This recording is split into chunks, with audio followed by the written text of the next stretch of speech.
আজ 19শে মে, বাঙালির কাছে রক্তে রাঙানো একটা দিন। মে মাসটি আসামের বরাক উপত্যকার বাঙালির কাছে রক্তক্ষয়ী সংগ্রামের মাস।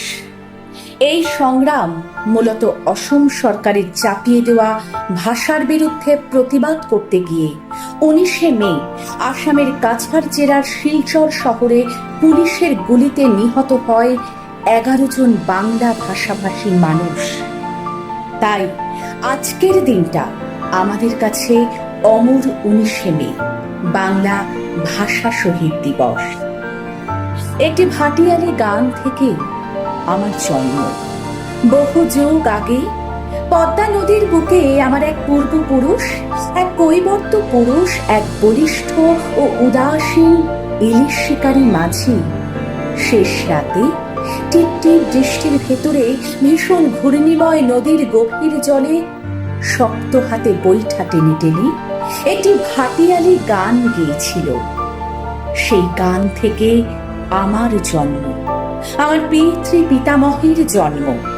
আমার মায়ের মুখে শুনেছি সেই ভাটিয়ালি গান, আমার বাবার চোখে দেখেছি সেই সজল গানের নৌকস্থির ভাসমান। আমি ঘুমের মধ্যে জেগে উঠি, সেই নৌকার কাছে দৌড়ে নেমে যাই। শহর ডোবানো ঘূর্ণি জলে বৈঠা টেনে সারা রাত গাই ভাটিয়ালি গান। বুকের রক্ত মুখে তুলে যারা মরে, ওপারে ঢাকায় এপারের শিলচরে, তারা ভালোবাসা বাংলা ভাষার জুড়ি 19শে মে আর 21শে ফেব্রুয়ারি। আমি বাংলায় গান গাই, আমি বাংলার গান গাই, আমি কে চিরদিন এই বাংলায় খুঁজে পাই।